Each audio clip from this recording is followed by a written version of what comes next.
Quero ministrar uma palavra que se encontra em Daniel, no capítulo 9, a partir do verso 1. Aleluia. Glória a Deus. Em breve nós teremos a nossa TV de volta.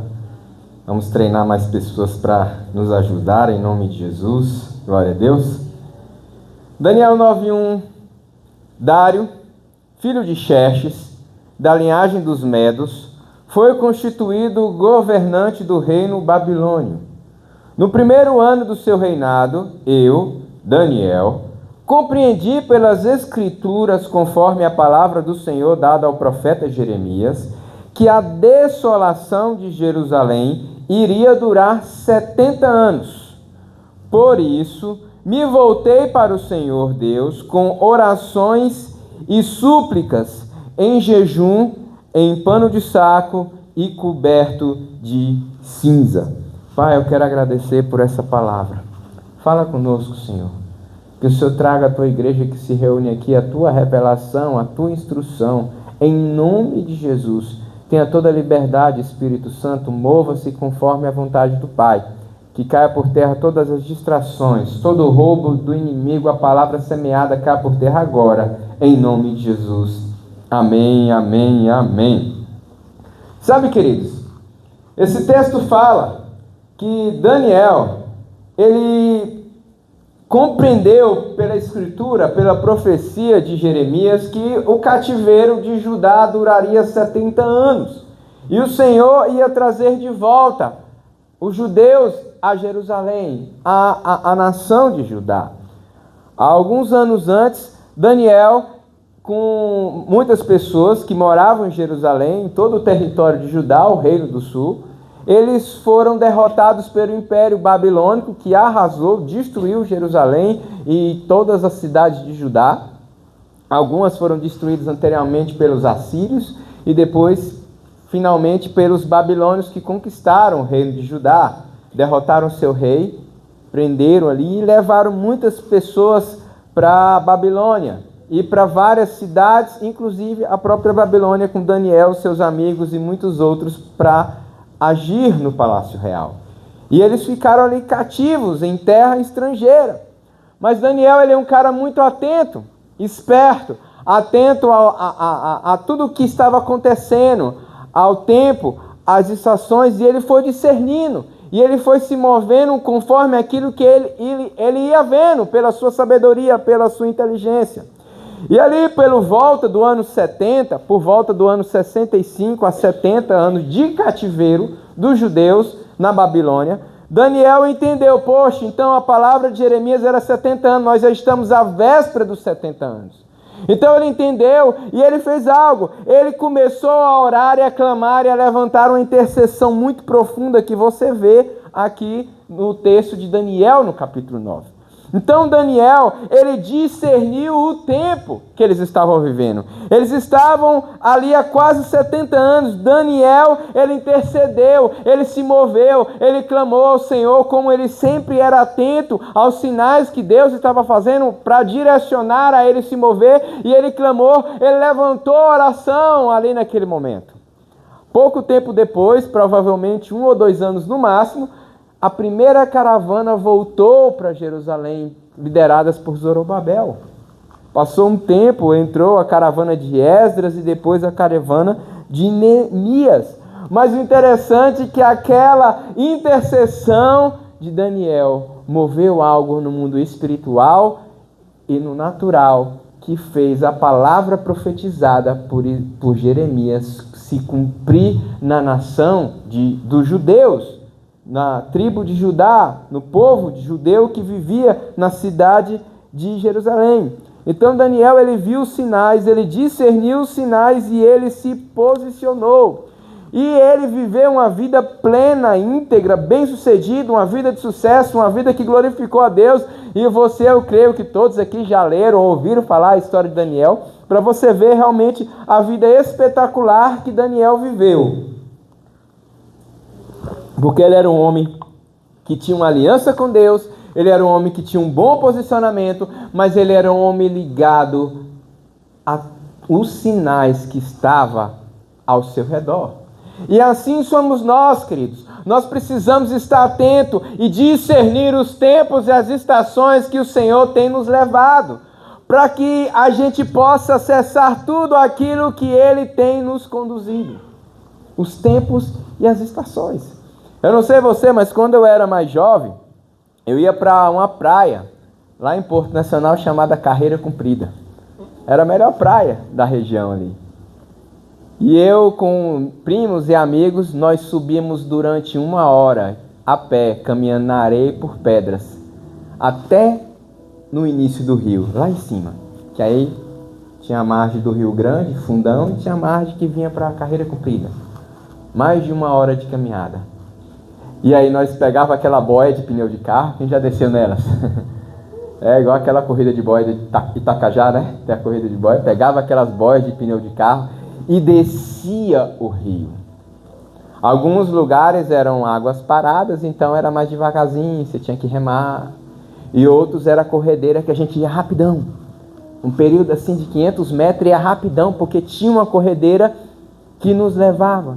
Nós gastávamos 1 hora de caminhada ou mais e gastava 15 minutos de descida.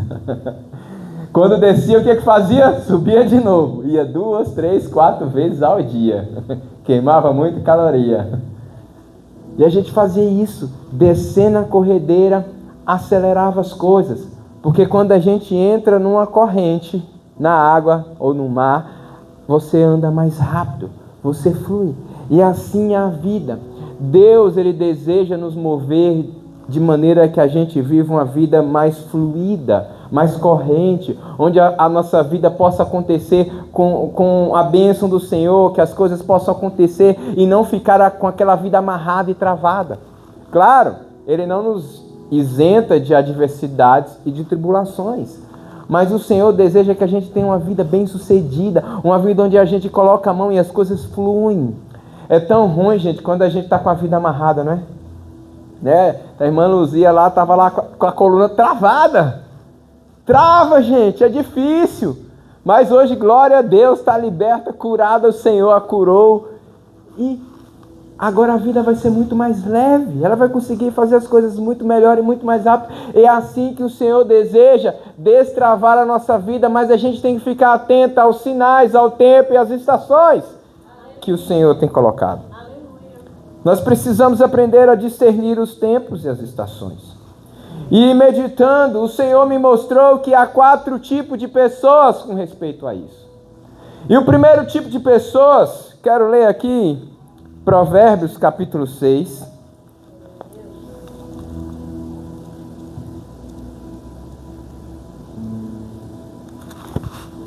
Provérbios 6, verso 6, a palavra diz: observe a formiga preguiçoso, reflita nos campos dela e seja sábio. Ela não tem chefe, nem supervisor, nem governante, e ainda assim armazena as suas provisões no verão, e na época da colheita ajunta o seu alimento.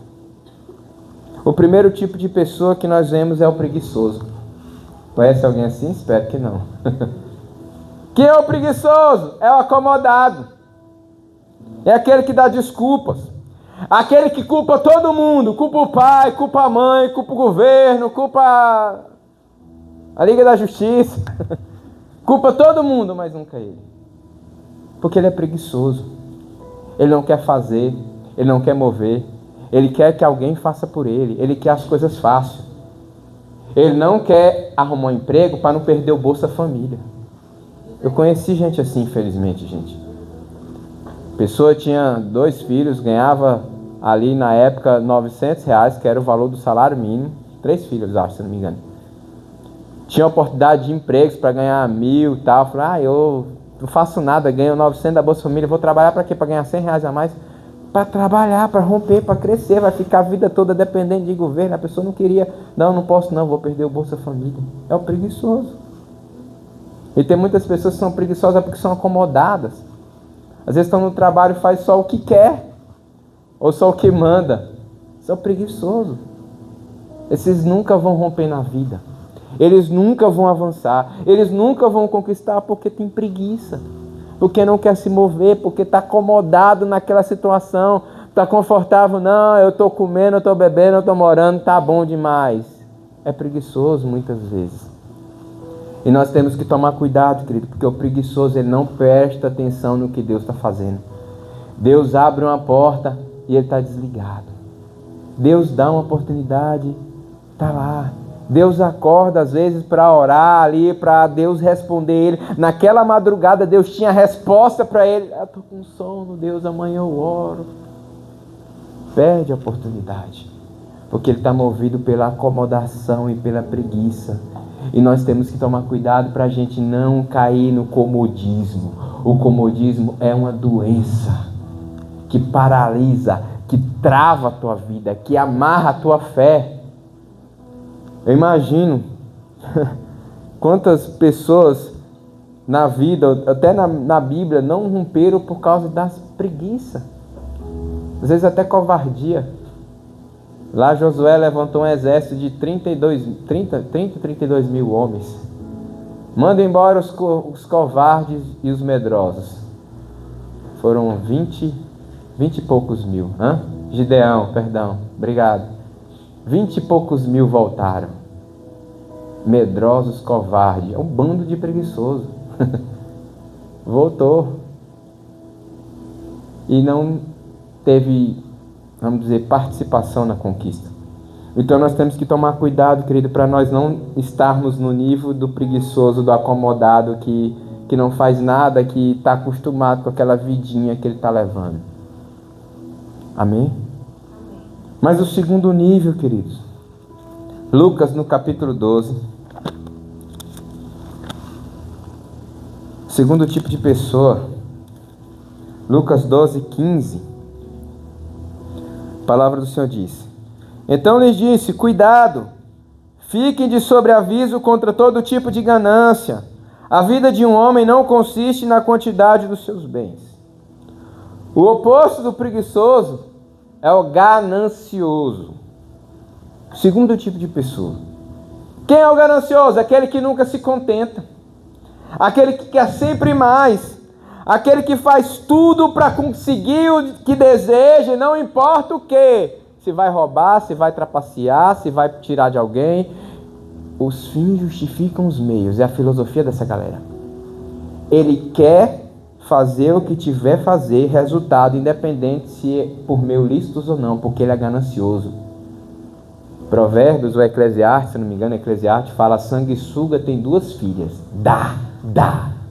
Me dá, eu quero mais. E tem muitas pessoas que entram nesse nível de ganancioso. Eu sei que não tem ninguém preguiçoso e nem ganancioso aqui, amém? Só estou falando para te advertir, orientar, às vezes se ajudar alguém lá fora. Mas existem pessoas que elas nunca se contentam. Eu contei uma história que eu vi um tempo atrás aqui, que o cara tinha um sonho de ter um carrão bom. Se eu não me engano era Range Rover, que ele tinha vontade de ter a vida toda. Era um empresário. E ele foi lá, depois de alguns anos, comprou o carrão dele, portado, não sei o que, 200 e poucos mil reais, zero, tirou da concessionária, chamou o pastor dele, era homem de Deus. Comprei o carro do meu sonho. O pastor foi lá, foi dar uma volta lá com o carro com ele.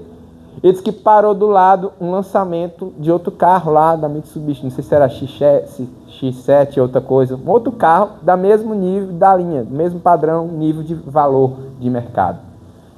Aí ele olhou para o lado assim: meu Deus, já saiu esse carro? Ah não, eu comprei logo esse, eu devia ter comprado aquele. E o pastor falou assim: meu irmão, mas esse não era o carro do seu sonho. Se alegra, já está triste porque viu um carro que tu acha que é melhor. E o cara acabou a alegria porque viu do lado um carro. O quê? Ganancioso. Porque nunca se contenta pelo que tem. Andava a pé, Deus deu uma bicicletinha. Glória a Deus, se alegra, meu irmão. Aí Deus deu lá uma motinha, uma Grale, pedalando. Ó, o irmãozinho vê o outro lá com a CG Todei. Ah, eu devia ter uma Todei. Não, meu irmão, você estava de bicicleta, se alegra pela grade, pelo menos ela pedala e tem motor. Mobiletezinha. Aí Deus dá uma bizinha, glória a Deus. Aí o cara vê uma titã, meu Deus, podia ter uma titã. Não, meu irmão, você estava a pé, agora está de bis, glória a Deus, se alegra. Claro, pode desejar o melhor, pode, mas se alegra pelo que você já conquistou. O ganancioso nunca. Ele sempre quer mais, ele nunca vai estar satisfeito. Ele pode ter um carro de 100 mil, ele não está satisfeito. Se ele comprar um de 150 mil, ele não fica. Se ele comprar um de 200 mil, ele não vai ficar satisfeito. Se ele comprar, sei lá, um Porsche, uma Ferrari, ele não vai ficar satisfeito. Porque ele sempre é ganancioso, me dá, eu quero. Ele nunca é grato pelo que tem, pelo que conquistou. E essas pessoas, eles não conseguem ver a mão de Deus na vida dele, porque infelizmente o Deus deles é o dinheiro, é mamão, como diz a Bíblia. Eles estão servindo a dois senhores, a Deus e a riqueza. E nós temos que tomar o nosso coração para que a gente não caia nessa. Porque o ganancioso, ele é muito tendencioso a se tornar um invejoso. Eu não sei porque eu estou ministrando hoje, mas o Senhor me tocou nessa palavra, para que nós todos possamos vigiar. Porque muitas vezes Deus tem feito na nossa vida de acordo com aquilo que a gente era. Mas muitas vezes a gente olha porque o irmão do lado talvez está com a vida melhor. E às vezes, poxa Deus, se eu podia fazer assim com minha vida também. Inveja, querido. Nós temos que alegrar pelo que temos. Amém? Glória a Deus. Pelas pequenas coisas. Eu e minha esposa casamos, né? Eu tinha uma fanzinha, uma bicicleta, que eu vendi e comprei 2 vezes. A mesma bicicleta. Casamos, gente, em 2020, ano de pandemia. Tudo bem, tranquilo. Bezinha branca dela, minha fanzinha. Covid, em março. Deu ruim. Perdi minha moto, dei conta de pagar, vendi. Vendi minha bicicleta, depois comprei de volta, vendi de novo, comprei de volta. Vendi um monte de coisa, gente. Arrochou. Mas, Deus, obrigado porque eu tenho essa bezinha branca aqui, da minha esposa, que ajuda. Fomos para a igreja muitas vezes, debaixo de chuva, com capa. Eu tinha o equipamento completo. Minha esposa não gostava, disse que era feia a capa, tomava banho de chuva de vez em quando, porque eu não queria levar a capa dela. Quis comprar a bota para ela, trem feio. Tu molha o pé, eu vou ficar com o meu seco. Quantas vezes debaixo de chuva, mas estava feliz porque eu sabia que tinha gente que ia de ônibus. E tinha gente que ia de ônibus e estava feliz, porque tinha gente que tinha que andar a pé, que nem dinheiro para ônibus tinha. E tinha gente que ia a pé que estava feliz, porque tinha pé para andar. Tinha gente que nem perna tinha para andar. Cadeira de roda. A gente tem sempre algo que se alegrar, queridos. Então nós temos que ser gratos pelo que Deus dá e não deixar o nosso coração ser tomado de ganância e de avareza. Amém? Porque o texto nos adverte, cuidado, cuidado. Jesus falou, cuidado, cuidado contra a ganância. A vida do homem, né, não é pela quantidade de bem que eles têm, ou de conquista que ele teve. Então a palavra nos adverte a não sermos esse segundo tipo de pessoa que é o ganancioso. Amém? E temos um terceiro tipo de pessoa que parece bom, mas não é. É muito perigoso. Está lá em Isaías 65.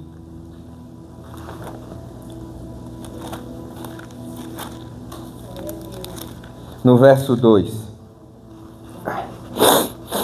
O tempo todo estendia as mãos a um povo obstinado, que anda por um caminho que não é bom, seguindo as suas inclinações.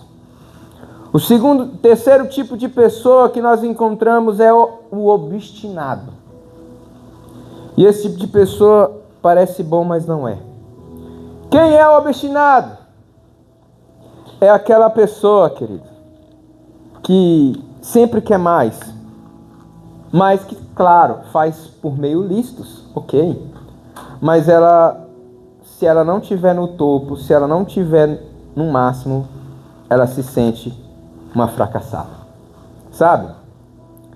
Eu não tenho nada contra o mundo coach, Esses coach que ajudam as pessoas a desenvolverem na vida. Porque para essas pessoas que são na categoria dos acomodados, os coaches são excelentes. Tira a pessoa do comodismo, faz a pessoa acordar para a vida. Então, se você é uma pessoa acomodada, né, tem um coach aí, fazer curso do Paulo Vieira, do Tiago Brunet, vai ser bênção na tua vida. Vai te ativar, te tirar do comodismo, né, vai cumprir o papel. Mas eu tenho um grande problema do que a maioria dos coaches, eles vendem uma droga chamada alta performance. Porque se a pessoa não tiver o tempo todo no topo, ela é uma fracassada. E tem um especialista aí que gosta de mentir nas mídias, que eu não vou citar o nome por uma questão ética, que você já sabe quem é, que ele vende muito essa droga. Que se a pessoa não tiver no topo, ela é uma fracassada. Se ela não tiver o carrão do ano, ela é uma fracassada. Isso não existe, querido. Sim, nós temos que querer crescer, desenvolver, mas esse tipo de pessoa que só quer estar no topo, mesmo que seja de maneira lícita, e se ele não está lá, ele não vai se sentir bem, isso está errado. Ele vive de metas e fotos, mas o que importa para ele é resultado. Se eu tenho um resultado bom, se eu não tenho resultado não é bom, mas isso é ruim, querido, porque quando ele não atinge, fica mal. E muitas vezes essas pessoas são tomadas por inveja também. Então nós temos que tomar cuidado para não sermos obstinados. Sim, você tem que ter metas e propósitos, mas você também não pode viver ao extremo, entende? Tem um extremo de baixo, o preguiçoso, o acomodado, que se conformou com a vida. E tem um extremo de cima, aquela pessoa que só quer estar no topo. Eu tenho que ter mais, eu tenho que conquistar. Claro, de maneira lícita. É diferente do ganancioso que quer isso de maneira lícita e que não importa quem vai passar por cima. O obstinado não, ele tem princípios e valores, né? Ele não vai passar por cima das pessoas, mas ele tem que estar no topo, tem que estar por cima. Não pode ter um dia mal para ele. Isso é ruim, porque todo mundo tem um dia mal. A vida é cheia de altos e baixos, faz parte, porque a vida é cheia de processos. E o obstinado não, ele só quer ficar ali naquela alta performance, alto resultado. Enquanto eu não alcançar essa meta, eu não vou viver felicidade. Enquanto eu não viver essa meta, eu não vou ser feliz. Enquanto eu não viver essa meta, eu não vou viver a vida plena. E ele perde a oportunidade de curtir o processo da vida que ele está vivendo. Você entende? O obstinado, ele vive em função do futuro. E esse é o problema. O passado nos serve como memorial. O presente é o que nós temos hoje. E o futuro para onde nós vamos, mas o obstinado ele só está lá no futuro. Não quando eu terminar minha faculdade, quando eu casar, quando eu comprar meu carro, quando eu abrir minha empresa. E enquanto ele não alcança aquilo, ele não desfruta da vida dele. E isso é um grande problema. Não sei se talvez você é esse tipo de pessoa, mas nós precisamos aprender a desfrutar da vida como ela é. Cada etapa. Eu, desde os meus 4 anos, eu sempre tive uma bicicleta. Então, eu até brinco, eu nasci em cima de uma bicicleta. Fui ciclista por 10 anos. Andava 30, 40, 50, 60, 80 quilômetros. 3, 4, 5 vezes por semana. Aqui em Araguaína eu deixei de ser, mas um dia ainda vou voltar, em nome de Jesus. Amo pedalar. Pedalar é muito bom. Para mim é o melhor esporte que tem. Então, a vida toda no pedal. Eu ia para a escola de bicicleta. Ia para a igreja de bicicleta, eu morava 3 km, era 20 minutos de pedal, né? Para as pessoas comuns, para eu era 10. Tim! Pancada. Correndo, gostava sempre de correr. Acelerado. De bicicleta. De carro a gente é devagar. De carro, eu corro de carro? Não corro, sou devagar. Só sozinho. Eu nem corro, gente. Aleluia. É estrada, é estrada. Vamos voltar para a palavra. Então, queridos, eu era alegre porque eu tinha aquela bicicleta. E aí, quando eu tinha por volta de 15 anos, eu tive a bicicleta, por volta acho que dos 10, 12 anos, eu ganhei uma BMX, meu Deus, era a top da época. Meu Deus, eu alegre demais, feliz.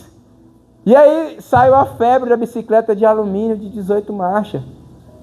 Gente, eu olhava assim, um dia eu vou ter, mas eu tô alegre porque eu tenho uma BMX. Aí chegava os amigos com as bicicletas lá de 18 marchas de alumínio. Aqui minha bike, eu falei assim, eu tenho uma BMX. Já estava meio ultrapassado, mas eu tenho uma BMX, eu me alegrei. Por volta dos 15 eu tive minha Monarchzona de 21 marchas. Alumínio. Glória a Deus. Fiquei feliz, curti demais, até o mala me roubar. Me levou. Que triste. Mas aconteceu algo interessante.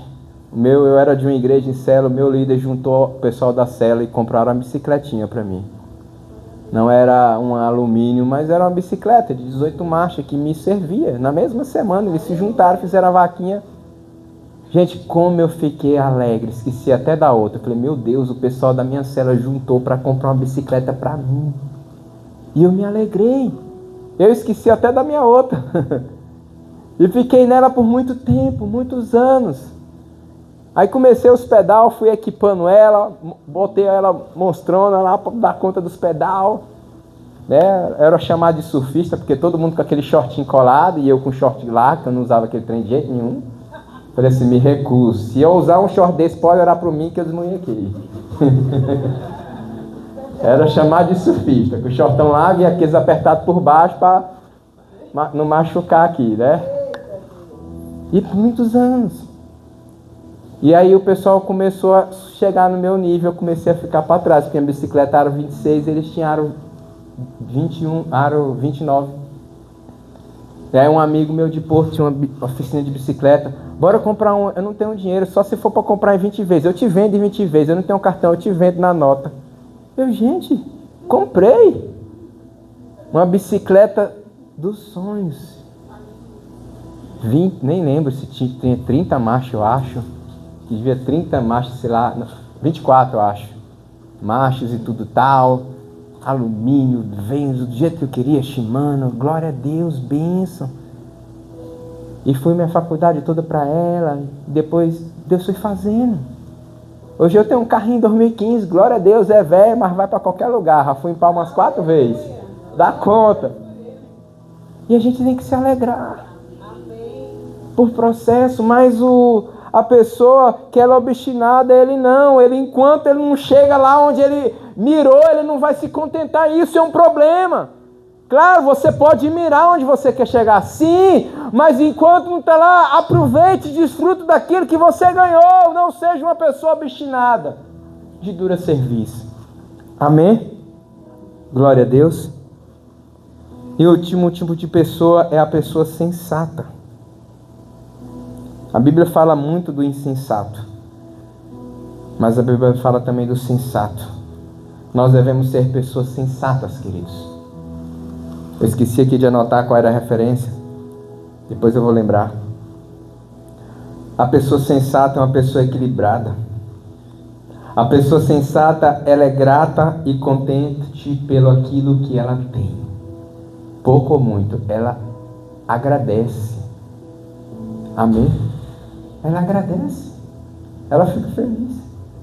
E eu fiquei muito feliz, gente. Eu ganhei uma jaca. Meu Deus. Gente, eu descobri que jaca congelada é uma delícia. Meu Deus.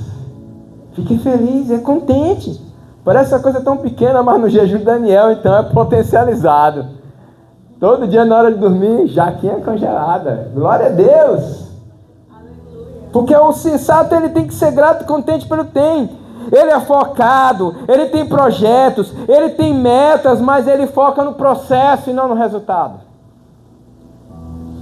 Se não conquista o grato, ele vê como um aprendizado. Eu não conquistei, eu não alcancei o que eu queria, eu não consegui vencer isso, mas glória a Deus, foi um aprendizado. Ele olha as suas derrotas como lições. Ele olha as suas frustrações, suas decepções como uma forma de aprendizado. Ele não fica decepcionado. Olha, eu falhei, eu fracassei, eu errei, eu pequei, mas foi uma lição. Eu não vou cair mais nessa. Eu vou aprender, eu vou conquistar. E é esse tipo de pessoa que nós temos que ser.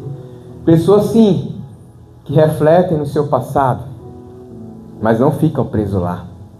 Pessoas que estão indo para o seu futuro, almejando alcançar o que querem lá na frente, mas que desfrutam 100% do seu presente. Porque é o nome, presente. O que Deus te deu, um presente, o que você tem hoje. É o presente que Deus deu para você viver. E nós não temos que ficar, queridos, meu Deus, é tanta luta. Não, seja grato por cada etapa. Estava lá a irmã Luísa, muitos anos com a dor ali, mas glória a Deus, servindo ao Senhor, buscando, profetizando e tal, sendo grata. Agora vai ser grata curada, glória a Deus. Vai viver sem dor em coluna até Jesus voltar. Amém. Em nome de Jesus.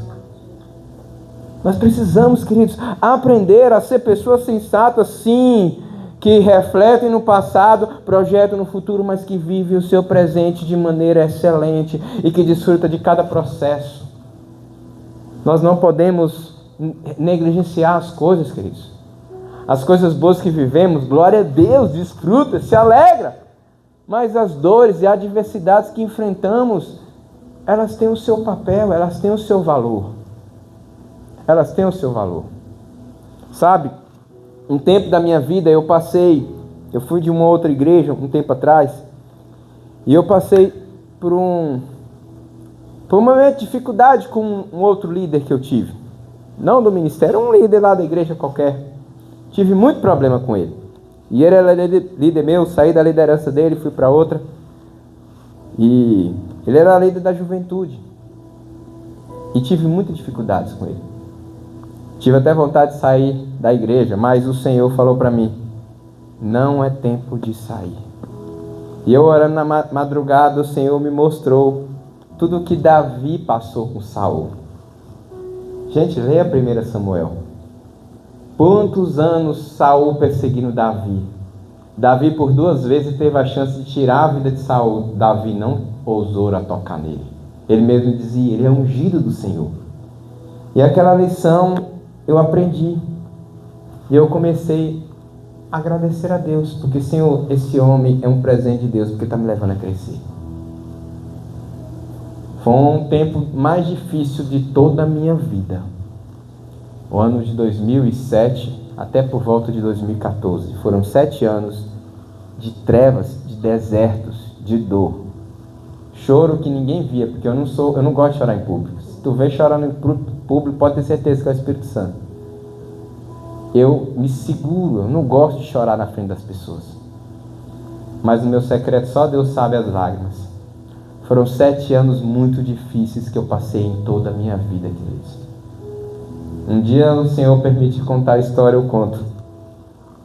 Mas eu vou dizer para vocês, foram 7 anos que eu mais vi Deus na minha vida. Foram 7 anos que eu mais cresci. Foram 7 anos que eu mais desenvolvi. Foram 7 anos onde eu mais aprendi. Porque no momento que eu passei por aquela adversidade, eu colei no Senhor, eu busquei o Senhor, eu estudei a palavra, eu comecei a ter revelações, eu comecei a ter visões, o Senhor começou a falar de maneira sobrenatural, o Senhor começou a moldar a minha vida, o Senhor começou a me honrar no meu trabalho, o Senhor me começou, mesmo diante daquela situação, me honrar na minha igreja. E mesmo passando por aquilo, queridos, eu era honrado, eu era conhecido todo o ministério, eu preguei em diversas igrejas no estado de Tocantins, preguei no Maranhão, preguei no Goiás. Naquele momento que eu estava passando, naquele momento de trevas, o meu posicionamento de manter o meu coração e não deixar a atitude de uma pessoa me machucar, o Senhor me fez crescer. Amém. E aprendi a me lidar bem com aquela pessoa. Desenvolvi, cresci. E no momento que eu estava bem, estava tudo ok, mesmo passando uma situação difícil, o Senhor me trouxe para o Ministério Manancial. Aleluia. E aqui Ele me trouxe dupla honra, dupla glória, e tem me feito crescer bastante. Mas eu não alcançaria o que eu alcancei hoje, querido, se eu não vivesse cada um desses processos que eu vivi na vida. E mesmo naqueles momentos difíceis, eu aprendi a desfrutar. Naquele momento, 2007, ruim, eu parado, e aí 2007, acho que foi 2006, 2007, uma prima minha daqui de Araguaína formou em enfermagem, ela falou assim, e eu era muito parecido com ela. Ela era a versão feminina minha. Ela falou: Vini, eu acho que tu vai gostar da enfermagem. E eu estava assim com a vida, falei, vou fazer uma faculdade para ver. E fiz, e gostei, me formei. Deus não permitiu eu exercer a profissão porque Ele tinha uma obra diferente para mim no reino, aqui na igreja, amém? E eu desfrutei cada etapa da faculdade. Foi onde eu comecei a me tornar ciclista, no ano de 2008 também, 2008, 2009 por ali. Comecei os pedais e tudo mais, e comecei a desfrutar mesmo naquele momento difícil que eu estava vivendo na minha vida. Eu comecei a desfrutar coisas que o Senhor me levou a proporcionar. E eu me lembro um dia que eu estava no alto de uma serra, lá em Porto Nacional, a Serra das Torres. Gente, pensando no trem difícil de subir, até para de bicicleta, tinha trecho que só empurrando. Eu subi olhando para todo mundo, aí na hora que eu olhei para minha bicicleta, gente, o salário mínimo, se eu não me engano, era, na época, acho que eram uns 700, 800 reais. Eu olhei para minha bicicleta, gente, minha bicicleta custava 2.500 reais, era o valor de uma pop. E eu olhei assim, meu Deus, olha onde eu estou, no morro, com uma bicicleta fazendo um esporte rico. Uma bicicleta que custa 3 salários mínimos quase. Eu falei, meu Deus, que honra, que privilégio, que glória, que bênção. E eu não estava nem parando para pensar, e eu parei, sentei ali, afastei um pouco do canto para não chorar na frente das pessoas. E eu comecei ali um encontro com Deus naquela torre, tinha uma cruz grande lá naquela torre, e eu olhava para ela assim, meu Deus, olha o que o Senhor está fazendo na minha vida. E comecei a lembrar todas as vidas, os processos, e tudo aquilo que eu tinha conquistado. Eu falei, meu Deus, olha o que o Senhor tem feito. E é isso que nós precisamos em nossa vida, querido. Nós não podemos ser pessoas acomodadas, nem pessoas gananciosas, e nem pessoas obstinadas. Nós precisamos ser pessoas sensatas, sábias. Amém? Porque o inimigo, ele quer nos corromper. E quando nós somos sensatos, nós vivemos a vida aproveitando tudo. Até as pessoas difíceis, a gente sabe, Deus colocou para me elevar. Deus colocou para me trabalhar. Porque tem gente que Deus coloca na nossa vida para a gente aprender. Eu me lembro que quando eu passei essa luta, eu estava orando, Deus pedindo humildade. Deus me botou uma pessoa para me humilhar. Você quer ser humilde? Peraí, vou te humilhar. Quer amor? Deus vai te colocar no meio do ódio para você aprender a amar. É a pedagogia de Deus. Então cuidado com essas orações pedindo Deus amor, humildade, que aí vem humilhação, vem ódio, porque é a maneira de Deus te levar a ser humilde e amar de verdade, porque não tem como você amar de verdade, a não ser que você se depare com um ambiente de ódio, que você vai ter que amar no meio do ódio. Não tem como você ser humilde, a menos que você tenha a oportunidade de ser humilhado e provar o coração humilde, não ser soberbo. É a pedagogia de Deus. E nós precisamos, querido, ser essas pessoas sensatas que vão aproveitar as oportunidades e vão desfrutar de cada etapa da vida. Eu estou vivendo um tempo difícil, glória a Deus, porque esse tempo está me forjando. Aleluia. Eu fico olhando a história de Davi, que foi o maior rei de Israel. E eu olho, até ele se tornar rei, queridos, foram 13 anos para se tornar rei de Judá e 20 anos para se tornar rei de todo Israel. 20 anos de prova, de teste, de molde de Deus para levar a ser Davi quem era. E olha que ele deu uns vacilos feios na caminhada de rei. Bota fé nisso. Mas ele tinha um coração voltado para o Senhor. E até quando errou, o profeta o advertiu, ele reconheceu, se humilhou e pediu a Deus. Deus, tira tudo, tira a minha vida, tira a minha saúde, tira o reino, mas não tira a tua presença. Aleluia. Salmo 51. Meu Deus, que salmo. Diferente de Saul, que queria o rei, Davi, Senhor, pode tirar o reino, eu só não quero perder a tua presença. E nós precisamos disso, querido, ser tipo de pessoas sensatas que amam a Deus, que amam a Deus, que amam a Deus a despeito de tudo, e que buscam o Senhor com toda a intensidade do seu coração. Sim, que querem conquistar e almejar coisas nessa vida, mas que desfrutam daquilo que Deus dá, e o seu foco não é aquilo que é da terra, o seu foco é o céu. É o que paga o preço pela eternidade. Porque, querido, todas as suas conquistas naturais vão ficar aqui quando você for para o paletó de madeira. Se você não sabe, um dia nós todos vamos morrer, a menos que Jesus arrebata antes. Estou torcendo por isso.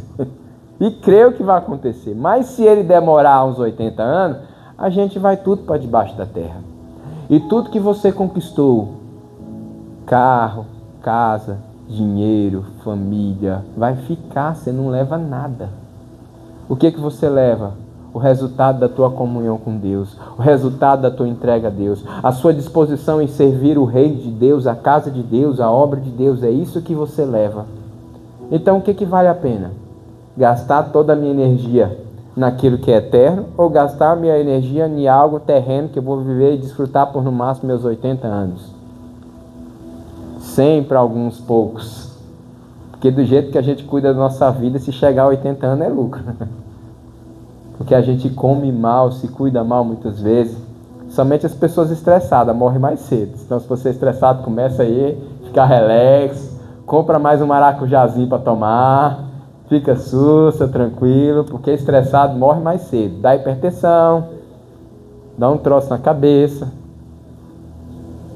Não queremos isso, amém? Amém, queridos? Então é esse tipo de pessoas, esses 4 tipos de pessoas que existem. E você tem uma escolha de que tipo de pessoa você quer ser. Se você quer ser uma pessoa acomodada, preguiçosa, ou se você é uma pessoa gananciosa, ou se você é uma pessoa obstinada, ou se você é uma pessoa sensata. Escolha ser o sensato. Amém? Amém, queridos? E diante disso eu quero trazer alguns conselhos para nós nessa noite. O primeiro, queridos, para que nós possamos nos tornar pessoas sensatas. Eu quero te dar 5 conselhos que vão te levar a ser uma pessoa sensata. O primeiro, precisamos nos contentar com o que temos e com o que já alcançamos. Paulo fala isso em Filipenses 4. Eu aprendi a viver contente em qualquer situação. Tanto sei estar honrado e humilhado. Tanto sei viver a pobreza e ter mais do que aquilo que eu preciso. Eu posso todas as coisas naquele que me fortalece. O contexto é esse. Eu posso viver qualquer situação, tendo muito ou tendo pouco, sendo liberto ou na prisão, sendo esbofeteado por soldado romano. Eu posso viver qualquer situação e eu vou me contentar com tudo isso. Não acomodo, mas eu me alegro por cada coisa que o Senhor me permite viver. Nós precisamos disso, querido. Amém? Se nós quisermos nos tornar essa pessoa sensata que foi ministrada, nós precisamos aprender a ser contente. Então, quando chegar na tua casa, dá uma olhada na tua casa. Dá uma olhada naquilo que você conquistou. Dá uma olhada na tua vida. De vez em quando eu gosto de dar uma olhada ali nas minhas fotos no meu Instagram para me olhar aquilo que eu já vivi, me lembrar.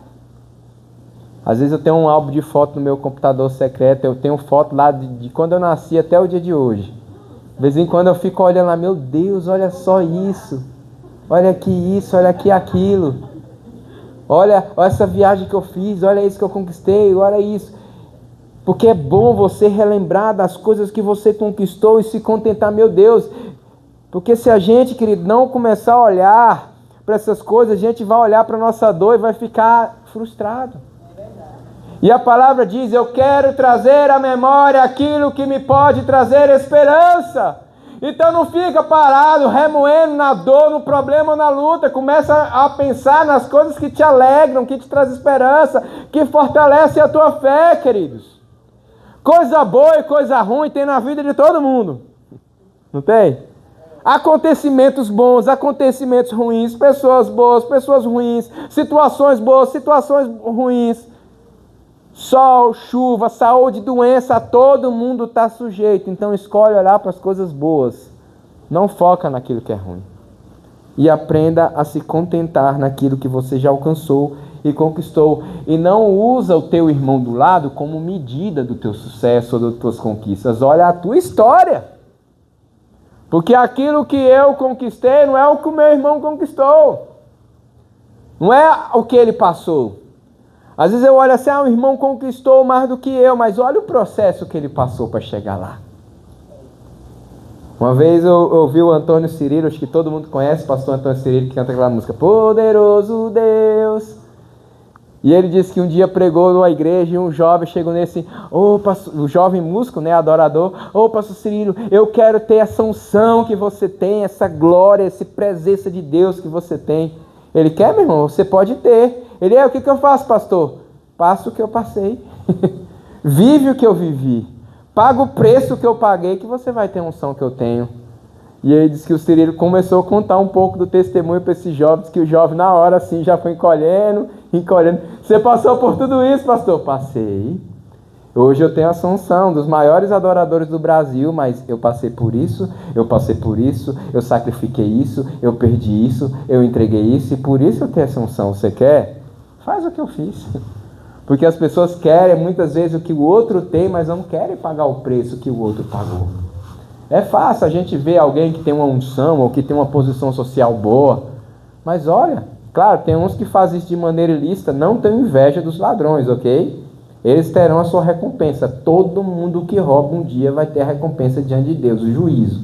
Então não tenham inveja dos que crescem na vida de maneira ilícita. Eles não é algo bom. Mas aqueles que crescem de maneira justa, eles tiveram um preço para chegar até lá.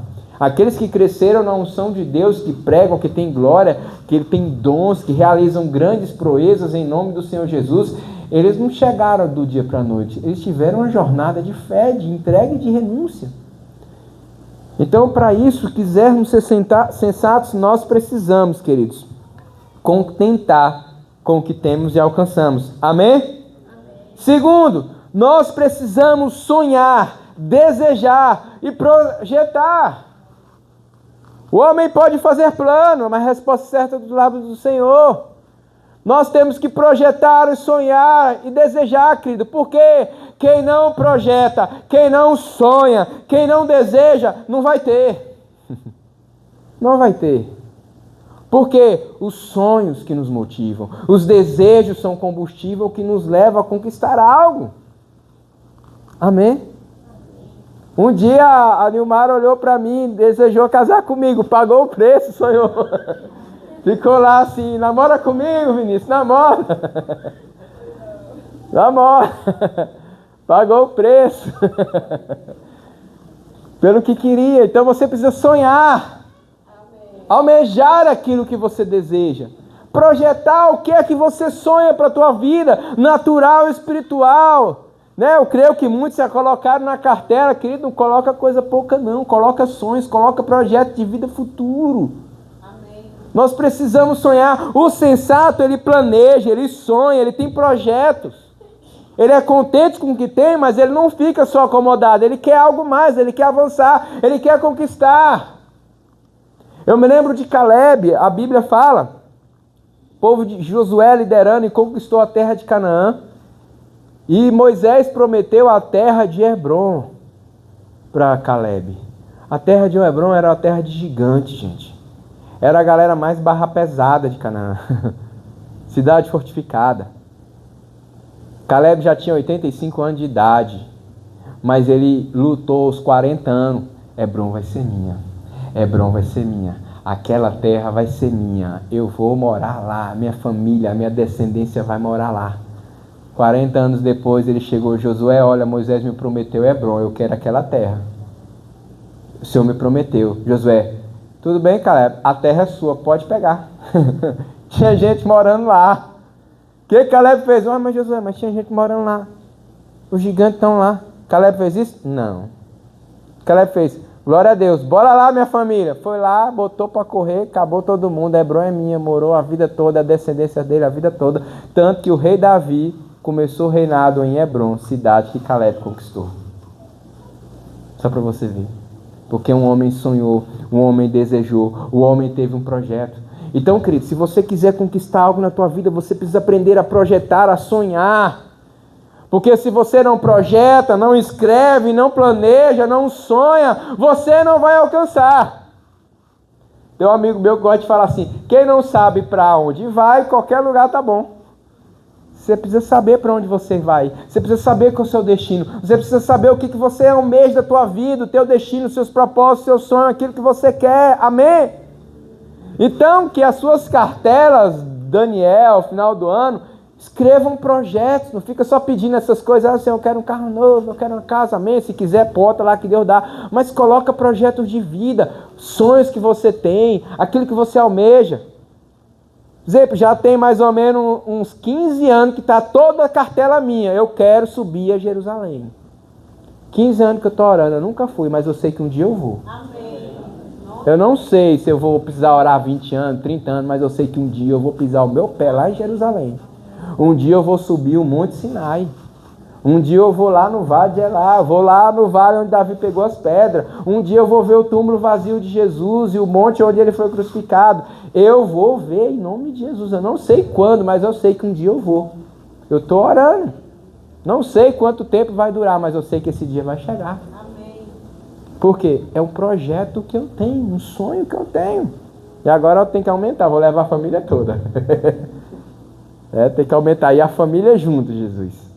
Ainda botei lá assim, eu ainda quero levar tantos $1.000 no bolso para me gastar lá bem. E quando voltar tem que dar um monte de presente para os amigos, agora para a igreja. Amém. Amém? Quem quer o presente de Jerusalém? Amém. Quem quer ir comigo? Eita glória! Coloca na tua cartela. Amém. Eu quero ir para Jerusalém com o bispo. Nós vamos. Nós vamos uma caravana de Jerusalém de Araguaína. Você crê, querido? Amém. Creia comigo, coloca na sua cartela, bora orar junto. Vai, Deus abre a porta aí, a gente consegue um pacote excepcional, paga 36 vezes sem juros e vamos para Jerusalém. Amém? Eu creio, eu estou orando por isso e um dia nós vamos. Então nós temos que sonhar, projetar. Amém? Terceiro, para que nós possamos viver uma vida sensata, nós precisamos discernir os sinais.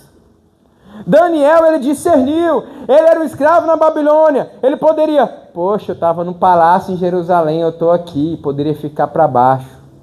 Ele falou assim, olha, eu já estou aqui, o que eu vou fazer? Vou fazer minha vida ficar boa, eu vou aprender, eu vou ser o melhor aprendiz aqui na Babilônia, não vou me contaminar com essas coisas, mas vou ser o melhor. E no final ele era 10 vezes mais sábio que todos os sábios da Babilônia. Ele discerniu. Tá, o texto que nós lemos, ele discerniu que os 70 anos Jerusalém seria restaurada e ele se moveu. Então, queridos, nós precisamos discernir os tempos. Quando nós devemos avançar, quando nós devemos parar e quando nós devemos recuar. Isso é importante. Tem hora que você tem que recuar, querido. Tem hora que você tem que dar uns passos para trás. Dar passo para trás nem sempre é derrota. Quando você quer tirar uma baladeira, você faz o quê? Quem já tirou a baladeira aí? Você, ó, puxa. Quando não dá mais, você solta, a pedra vai longe. Tem hora que tem que dar o passo para trás. Tem hora que você tem que parar e não fazer nada e deixar Deus agir, confiar. Mas tem hora que você tem que avançar. Como é que você vai saber? Você tem que aprender a discernir, a entender os sinais. Daniel, ele discerniu o tempo, os sinais, as estações, e nós precisamos discernir o tempo, os sinais, as estações da nossa vida, quando avançar, quando parar, quando recuar. Amém? Nós precisamos também, queridos, semear, regar e colher. Toda pessoa sensata faz isso. Nós semeamos quando nós agimos, semeamos com as nossas palavras, semeamos com atitudes, nós regamos quando nós oramos. Nós regamos quando nós jejuamos. E nós colhemos quando nós posicionamos. Então a pessoa sensata, ela semeia, ela rega e ela colhe. Amém? Glória a Deus. E por último, querido, já estou encerrando. Para sermos uma pessoa sensata, precisamos entender que os processos da vida são mais importantes que os resultados em si. Ah, eu quero ir para o céu. Glória a Deus. Mas para chegar no céu tem um processo. Santificação, consagração, salvação. Sem isso, não chega. Não é só chegar no céu. É um processo, há uma jornada. Tem aquele livro que virou filme chamado Peregrino, um sonho que Deus deu a John Bunyan. Muito tremendo. Se você gosta de ler, compra esse livro, lê o Peregrino. Se você não gosta, assiste o filme, o Peregrino. Tremendo. Mostra muito esse detalhe, desses processos da vida. E nós precisamos entender, queridos. É bom a gente chegar a um resultado, mas a gente tem que entender os processos, os tempos, as estações que nós passamos. Sabe, aí no mundo existe a primavera, o verão, o outono e o inverno. Aqui no Tocantins a gente não vê tanto a diferença.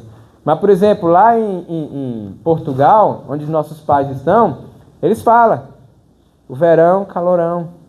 O inverno, neve. Primavera, flores, outono, aquelas flores amarelas, marronzada.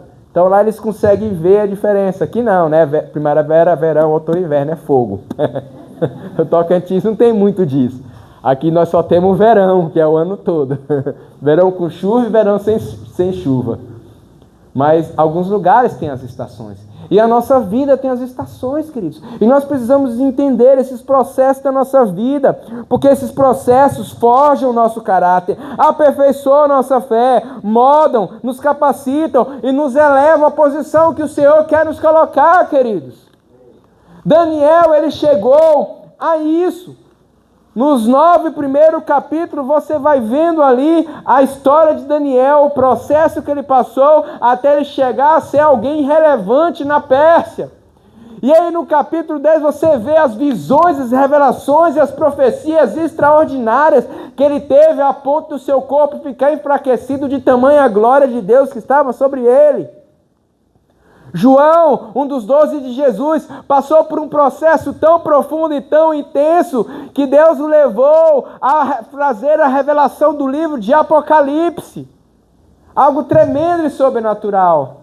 E ele foi o único apóstolo que morreu de velho, morte morrida. Não morreu de Marte como os outros.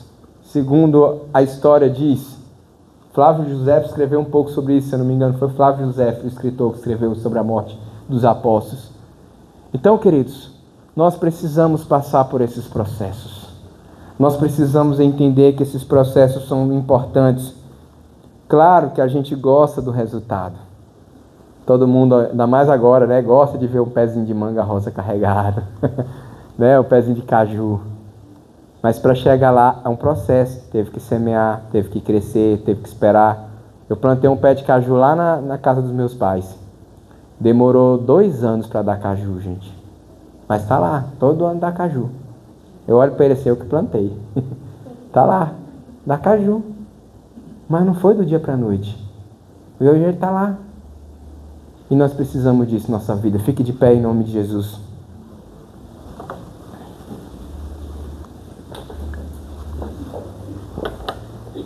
Sabe, queridos, o Senhor quer que você seja um Daniel nessa geração, amém? O Senhor quer que você seja um homem de excelência, um homem santo, um homem de destaque, um homem que suporta as adversidades. Que a gente olha assim, Daniel na corte, mas ele era escravo na Babilônia. Ele não chegou assim. A gente olha José no Egito como segundo de Faraó, mas a gente não olha os 13 anos de azar que ele viveu. Dos 17 anos, quando ele foi vendido como escravo pelos irmãos, até os 30 anos, como ele se tornou governador do Egito. Ele passou como escravo, foi um trabalhador na casa de um homem, se tornou um mordomo desse homem. Segundo os teólogos, passou 2 anos na prisão na Babilônia e saiu da prisão para o palácio. A gente olha o resultado. José foi para o palácio, mas para ele chegar para o palácio, Deus não precisava desse tempo todo para colocar José no palácio. Precisava? Não. Deus podia fazer assim, colocar o José do dia para a noite do palácio do faraó. Mas José precisava ser forjado. Eu e você, queridos, precisamos ser forjados em nossa fé, ser forjados em nosso caráter. E é por isso que a igreja é tão importante estar em comunhão com o corpo de Cristo, porque o corpo de Cristo é um lugar de forjar caráter das pessoas. Um irmão afiando o outro. É o que está na Bíblia. Como ferro afia ferro, um irmão afia o outro. Nós nos aperfeiçoamos, nós forjamos uns aos outros. Nós precisamos viver cada um desses processos, queridos, para nos tornar José, Daniel, Esther, Débora, a única mulher que foi juíza de Israel. Olha assim, Débora foi juíza, mas olha a história. A Bíblia não fala muito, mas pode ter certeza, se tiver um livro de Débora, pode ter certeza que aquela mulher passou por processos até chegar lá.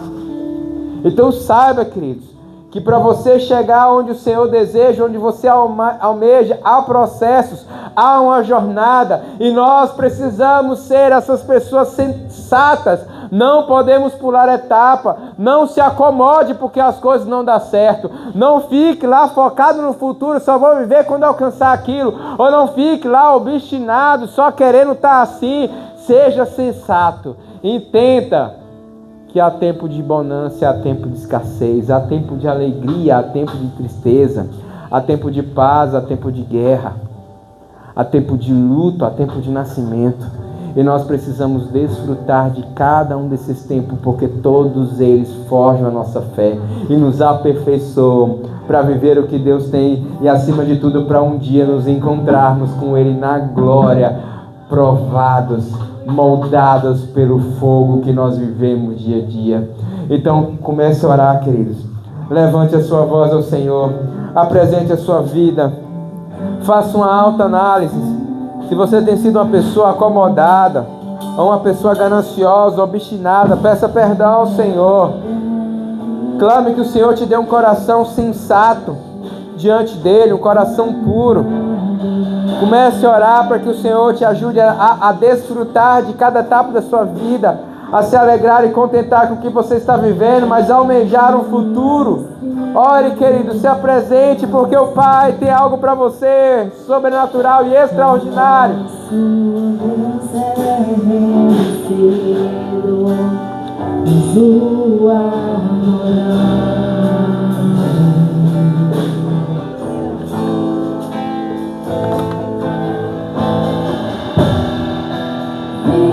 Vitorioso és, na tempestade está. Teu nome infalível é, os reinos vêm e vão, teu trono acima está. Teu nome imutável é. Oh, meu Pai, em nome de Jesus, nós queremos orar a Ti. Que o Senhor nos ajude a não sermos acomodados, nem gananciosos, nem obstinados. Que nós possamos ser homens e mulheres sensatos, que discernem os tempos e as estações. E acima de tudo, Pai, que nós possamos aprender a viver uma vida guiadas pelo Teu Espírito Santo. Em nome de Jesus. Em nome de Jesus, nos leva, Pai.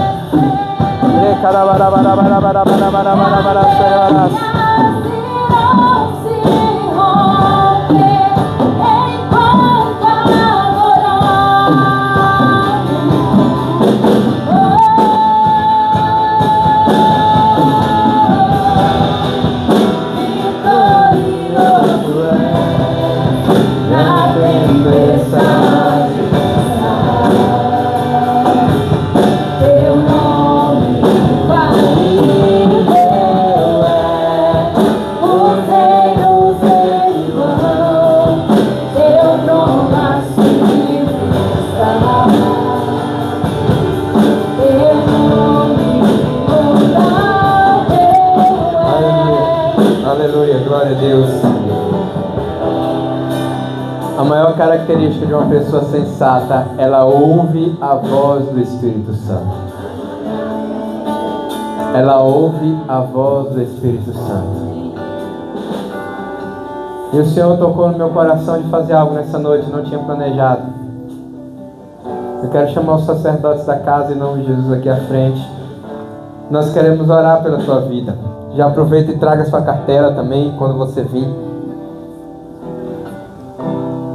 A maior característica de uma pessoa